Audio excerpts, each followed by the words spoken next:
आप देख रहे हैं उत्तराखंड प्राइम। मैं हूं आपके साथ प्रियंका।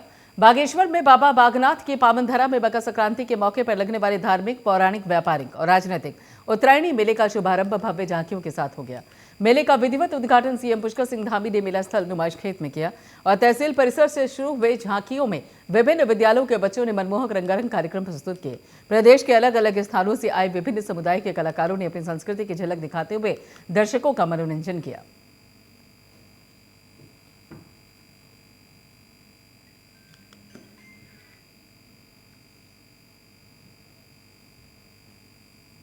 तो मेले का उद्घाटन की पूरी संभावना उनकी है क्योंकि उन्होंने जारी किया है प्रोग्राम। और जैसा आप देख रहे हैं, इस बार का कार्यक्रम बहुत भव्य तरीके से किया गया है क्योंकि सरकार की भी और लोगों की भी यही इच्छा थी कि 3 साल बाद आयोजन हो रहा है तो कुछ अलग हटके होना चाहिए। मेन फोकस साफ, स्वच्छता, सुंदरता, जो एक सिटी का लुक जाता है उस पर ध्यान दिया गया है और विभिन्न संस्कृतियों के कलाकारों को और उत्तराखंड के कुमाऊनी, गढ़वाली हर एक कलाकारों को यहाँ पर मौका दिया गया है। साथ ही स्पोर्ट्स में दंगल, वॉलीबॉल, कबड्डी और उसके साथ राज्य स्तरीय बैडमिंटन प्रतियोगिता का भी यहाँ पर कार्यक्रम आयोजित किया गया है। प्रदेश अध्यक्ष महेंद्र भट्ट और शिक्षा स्वास्थ्य मंत्री भी वहां पर मौजूद रहे और इस बाबत आपको बता दें कि प्रेस कॉन्फ्रेंस वार्ता के दौरान प्रदेश अध्यक्ष ने कहा कि जोशीमठ नगर क्षेत्र में भू धसाव से प्रभावित लोगों के जानमाल की रक्षा करना सरकार की पहली प्राथमिकता थी और सरकार ने पहले चरण के तहत प्रभावित परिवारों को सुरक्षित स्थानों पर रखा। उनके लिए राहत कैंप बनाए गए। यहाँ पर उनके रहने की समुचित व्यवस्था भी की गई है।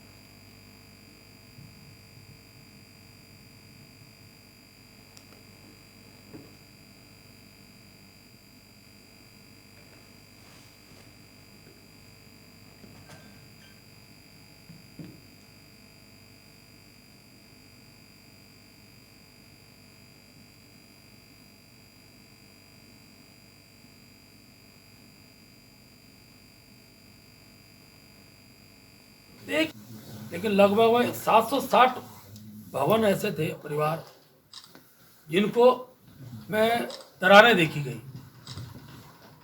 अभी तक उनमें से 147 भवन पूरी तरह असुरक्षित की श्रेणी में आए, 147। 185 भवन जो हैं, इनका जो है वहाँ सुरक्षा की दृष्टि से उनके परिवारों के लोगों को होटलों में रखा गया। 657 की ये टोटल संख्या जो लोग होटलों में रह रहे हैं। विस्थापितों को 83 स्थानों में और 615 कमरे अभी तक दिए गए। जो कल साथ की व्यवस्था भी आगे 950 रुपया आवासीय होटलों का है और प्रत्येक व्यक्ति को 450 रुपये की जो भोजन की है उसकी व्यवस्था सरकार ने की है। मैं सरकार का हृदय से आभार व्यक्त करता हूँ क्योंकि भगवान नरसिंह की कृपा है कि परिस्थिति बस अब धीरे धीरे दरारों का जो बड़ा एक बन रहा था, बार बार अनेकों घर प्रभावित हो रहे थे, उस पर थोड़ी स्थिरता आई। लेकिन तो भी सरकार ने अचानक को ऐसी परिस्थिति निर्माण न हो, उस दृष्टि से पीपल कोटी में भी 20 स्थान होटल ये अधिकृत किए हुए हैं, जिनमें 491 कमरे हैं और 2205 लोगों की रहने की वहाँ क्षमता है।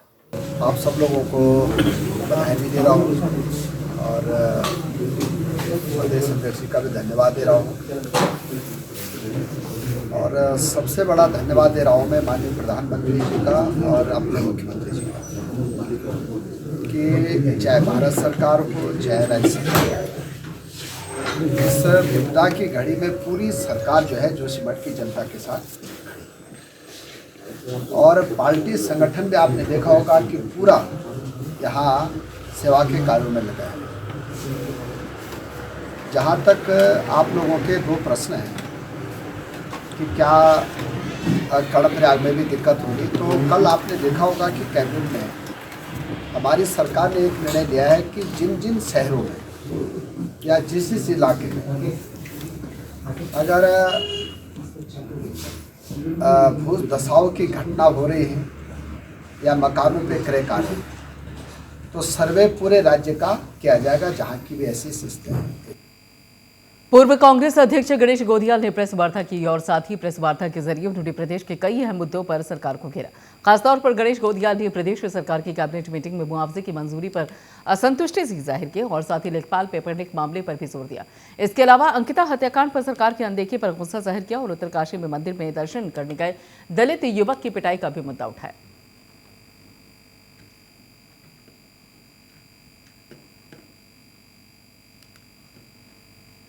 आज की पत्रकार वार्ता का आशय 2-3 बिंदुओं को लेकर है, जिसमें से पहला बिंदु यह है कि सरकार की कल हुई कैबिनेट से हमें ये बहुत उम्मीद थी कि सरकार कैबिनेट की बैठक में महत्वपूर्ण फैसले करेगी और उस महत्वपूर्ण फैसले के तहत जोशीमठ के हमारे प्रभावित भाइयों की ये जो प्रमुख मांग है कि उनका कंपनसेशन बद्रीनाथ में जो कंपनसेशन दिया जा रहा है उसकी तर्ज पर हो।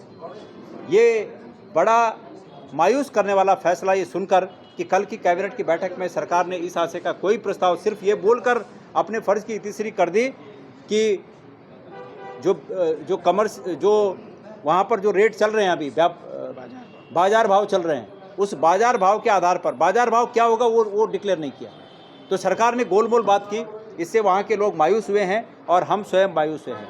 मैं आदरणीय भारत के प्रधानमंत्री जी से ये निवेदन करना चाहता हूँ कि वो केदारनाथ के आपदा पीड़ितों की पीड़ा को उसका संज्ञान लें और जो कंपनसेशन बद्रीनाथ में दिया जा रहा है वो कंपनसेशन जोशीमठ में भी आवंटित हो, तत्काल शीघ्र आवंटित हो, ताकि लोग जो मेंटल प्रेशर में हैं उनका मेंटल प्रेशर रिलीज हो सके, वो ठीक हो सके।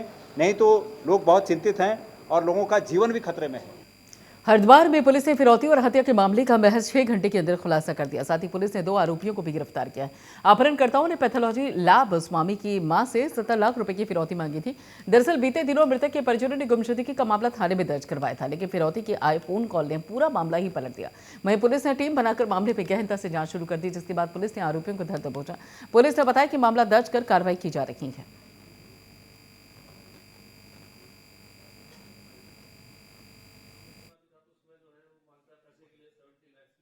देखिए, थाना बहादुराबाद में 12 तारीख को 22 वर्षीय कार्तिक नाम का युवक है, जिसकी गुमशुदगी उनके परिवारजनों द्वारा लिखाई गई थी। लेकिन वह एक दिन पूर्व ही अपने घर से अपने दोस्तों के साथ कहीं जाने की बात कहकर गया हुआ था। तो जब वो रात तक वापस नहीं आया, उसकी तलाश जब सुबह तक नहीं पहुंचा, तो उसकी तलाश के बाद जो उसके परिवार वालों ने गुमशुदगी लिखाई थी, जिस पर गुमशुदगा की तलाश की जा रही थी।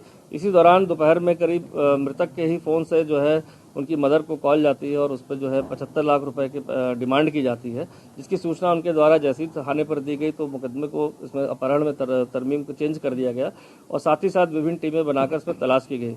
बहुत सारे सीसीटीवी फुटेज और संदिग्धता के आधार पर जो ट्रांजैक्शंस हुए थे, कुछ मोबाइल से ट्रांजैक्शंस हुए थे, उसके आधार पर टीमों ने एनालिसिस किया और इसमें जो 2 संदिग्ध लोग थे इनको पूछताछ के लिए इस पर लाया गया था। पूछताछ के बाद उन्होंने समस्त ने पूछताछ बताया कि उन्होंने उसकी हत्या एक दिन पूर्व ही रात को गला दबा के कर दी थी। जो 3 दिन पहले किराए पर मकान लिया है वहाँ पर बोरे में छिपा के रखी हुई है। समस्त टीम द्वारा जब अभियुक्तों के साथ घटना पर स्थल का निरीक्षण किया गया तो लाश वहाँ पर पाई गई।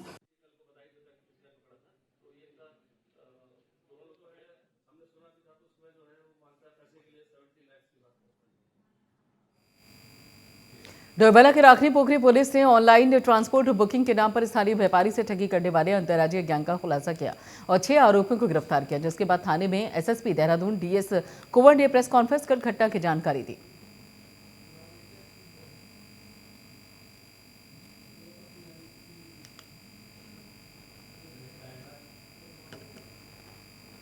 उधर रुड़की के झबरेड़ा में पुलिस ने एक टप्पेबाज को गिरफ्तार कर लिया है। साथ ही पुलिस ने आरोपी के कब्जे से नकदी समेत तमंचा, कारतूस, स्कूटी और कार भी बरामद की। दरअसल एसपी देहात ने मामले का खुलासा करते हुए बताया कि आरोपी के खिलाफ मिली शिकायतों के बाद टीम बनाकर आरोपी के घर छापेमारी की गई।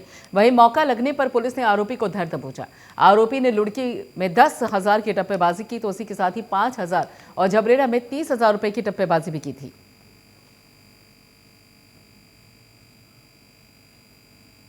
तो आपको बता दें कि झबरेड़ा ने पुलिस ने टप्पेबाज को गिरफ्तार कर लिया। 20 कार सहित नकदी, तमंचा, कारतूस और स्कूटी भी बरामद की गई है। सिविल लाइन कोतवाली में आज पूरे मामले का खुलासा करते हुए एसपी देहात स्वप्न किशोर सिंह ने बताया कि झबरेड़ा थाना अध्यक्ष संजीव थपलियाल ने एसएसपी के आदेश पर एक टीम बनाकर आरोपी को गिरफ्तार किया, जो कि समय पर टप्पेबाजी करता था और साथ ही आरोपी ने रुड़की में 10,000 की टप्पेबाजी की तो उसी के साथ ही 5,000 और झबरेड़ा में भी 30,000 रुपए की टप्पेबाजी की थी। साथ ही कई जगहों पर आपराधिक घटनाओं को अंजाम दे चुका है। बैंकों के बाहर बुजुर्ग व्यक्तियों और महिलाओं से टप्पेबाजी की घटनाएं हुई थी। उनके अनावरण हेतु एसएसपी हरिद्वार सर के द्वारा निर्देश दिए गए थे। उसी क्रम में एसओ झबरेड़ा संजीव थेपलियाल के नेतृत्व में टीम के द्वारा एक अभियुक्त इदरीस निवासी बंगेड़ी रुड़की को गिरफ्तार किया गया है और उसके पास से अब उस उक्त अपराध से अर्जित किए गए टप्पेबाजी में अर्जित किए गए रुपए और एक तमंचा और कारतूस बरामद किया गया है। साथ ही घटना में जो इस्तेमाल की गई स्कूटी, मोटरसाइकिल और i20 कार ये बरामद की गई है। इस संबंध में उससे पूछताछ करने पर पता चला कि गंगनहर क्षेत्र में विनय विशाल हॉस्पिटल के बाहर एक बुजुर्ग महिला से उसने 10,000 रुपये की टप्पेबाजी की थी। धनौरी बैंक के बाहर कलियर क्षेत्र में उसने एक बुजुर्ग महिला से 5,000 रुपये की टप्पेबाजी की थी और झबरेड़ा में शिव मंदिर के बाहर एक बुजुर्ग व्यक्ति से 30,000 रुपये की टप्पेबाजी की थी। अभी इस संबंध में और जानकारी जुटाई जा रही है कि इस तरह की मोडस ऑपरेंडाई के आधार पर कहां ठगी की और टप्पेबाजी की घटनाओं को अंजाम दिया गया है। उधर काशीपुर के जैतपुर घोसी प्राथमिक विद्यालय में हुई चोरी का पुलिस ने खुलासा कर दिया है। साथ ही पुलिस ने चोरी के सामान के साथ ही एक आरोपी को भी गिरफ्तार किया। वहीं एक आरोपी अभी भी फरार चल रहा है। दरअसल बीते दिनों राज्य के उच्च प्राथमिक विद्यालय में घटना हुई और प्रधानाध्यापक ने मामले में थाने में रिपोर्ट दर्ज करवाई। अज्ञात बदमाशों ने विद्यालय के कंप्यूटर कक्ष के रोशनदान को सरिये से काटकर एक स्मार्ट टीवी, कंप्यूटर समेत कीमती सामान पर हाथ साफ कर दिया। वहीं पुलिस ने मामले की शिकायत के बाद जांच शुरू कर दी और साथ ही मुखबिर की सूचना पर आरोपी को धर दबोचा गया।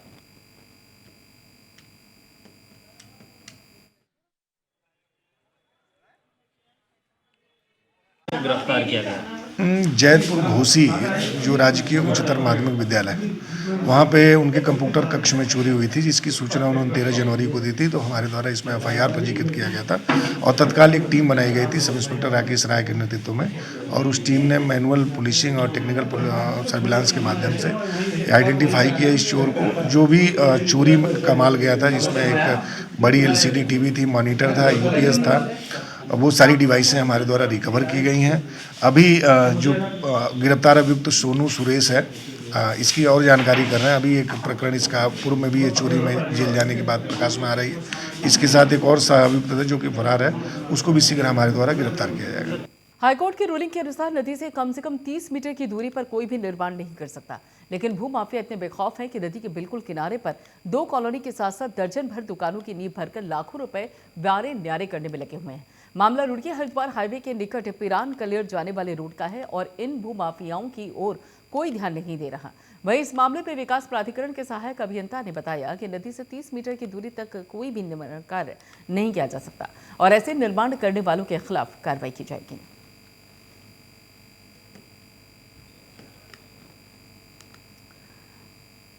जोशीमठ में भू धसाव के बाद अब NTPC जल विद्युत परियोजना से प्रभावित पड़ोसी सेलंग गांव के ग्रामीणों ने भी NTPC के खिलाफ मोर्चा खोल दिया है। दरअसल इसी गांव के ठीक नीचे और ऊपर NTPC की सुरंग का जाल बिछा हुआ है और साथ ही भूमिगत TVM मशीन भी वहीं से गुजरी है और प्रोजेक्ट निर्माण के कार्य के दौरान यहां पे भारी विस्फोट किए गए, जिससे सेलंग गाँव अब और भी दरकने लगा है। कई घरों में मोटी दरारें पड़ गई हैं और स्थिति अब और भी ज्यादा भयावह होने लगी है।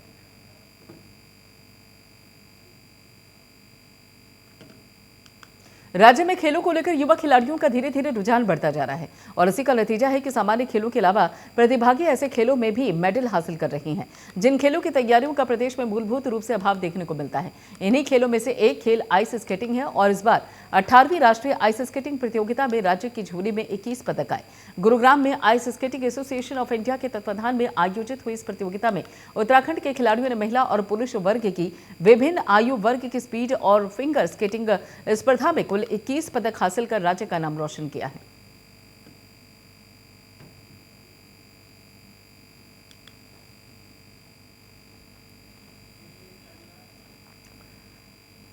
जोशीमठ नगर में दरारों का सिलसिला थमने का नाम नहीं ले रहा है। आज भी करीब 45 भवनों में दरारें देखी गई। अब कुल मिलाकर दरार वाले भवनों में संख्या 782 हो गई है। असुरक्षित भवनों की संख्या भी बढ़ गई है, 148 हो गई है। वहीं जोशीमठ ओली रोपवे के स्टार्टिंग पॉइंट जोशीमठ प्लेटफॉर्म के समीप खेतों में भी फिर से दरार पड़ने की खबरें सामने आ रही है। दरार बढ़ने से जोशीमठ ओली रोपवे के प्लेटफॉर्म को भी खतरा पैदा हो गया है। हालांकि जानमाल के नुकसान और पर्यटकों की सुरक्षा को देखते हुए पहले ही प्रशासन ने रोपवे संचालन बंद कर दिया था। फिलहाल रोपवे प्लेटफॉर्म के आसपास एहतियातन सुरक्षा बढ़ा दी गई है।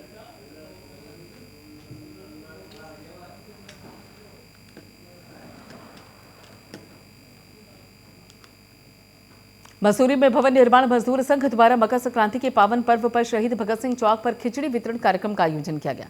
कार्यक्रम के मुख्य अतिथि के रूप में बीजेपी मंडल अध्यक्ष मोहन पेटवाल ने कार्यक्रम का शुभारंभ किया। इस मौके पर सभी धर्म के लोगों ने खिचड़ी ग्रहण कर मकर संक्रांति का पर्व धूमधाम के साथ मनाया। वहीं बीजेपी मंडल अध्यक्ष ने कहा कि सभी धर्मों के लोग एक दूसरे का त्योहार बड़ी धूमधाम के साथ मनाते हैं और भाईचारे का संदेश देने का काम करते हैं।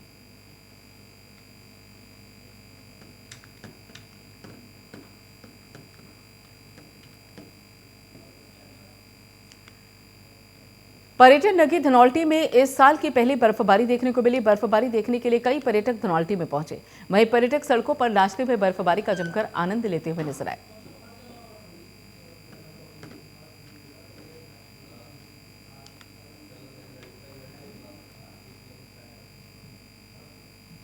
चक्राता की ऊंची पहाड़ियों पर सीजन की पहली बर्फबारी हुई, जिसमें पहाड़ियों ने सफेद चादर ओढ़ ली। चारों ओर बर्फ ही बर्फ नजर आई है। चक्राता पहुंचे पर्यटक भी बर्फबारी का जमकर लुत्फ उठाते हुए नजर आए। वहीं किसान और होटल व्यवसायी भी बर्फबारी में काफी खुश नजर आए। आपको बता दें कि पश्चिम बादल में 2 दिनों से लगातार हो रही बारिश से ठंड में इजाफा देखने को मिला है।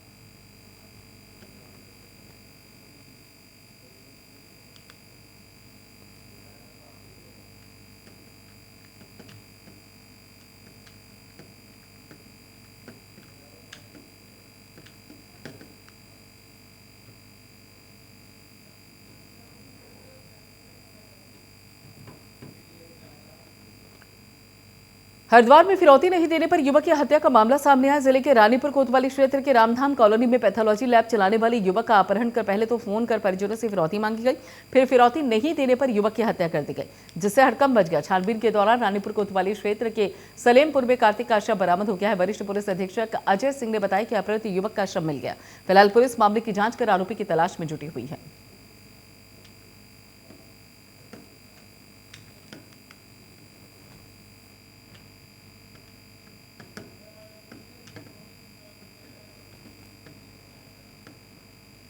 गदरपुर के थाना परिसर के गेट पर श्रमजीवी पत्रकार यूनियन के लोहड़ी पर्व के कार्यक्रम का आयोजन किया, जहां लोगों ने लोहड़ी का पर्व बड़े ही धूमधाम के साथ मनाया। इस मौके पर नगर पालिका अध्यक्ष गुलाम गौस ने कहा कि इस तरीके का पर्व सभी धर्म जाति के लोग एक साथ मिलकर मनाए। साथ ही उन्होंने श्रमजीवी पत्रकार यूनियन और अन्य पत्रकारों को कार्यक्रम में शामिल होने के लिए बधाइयां दी।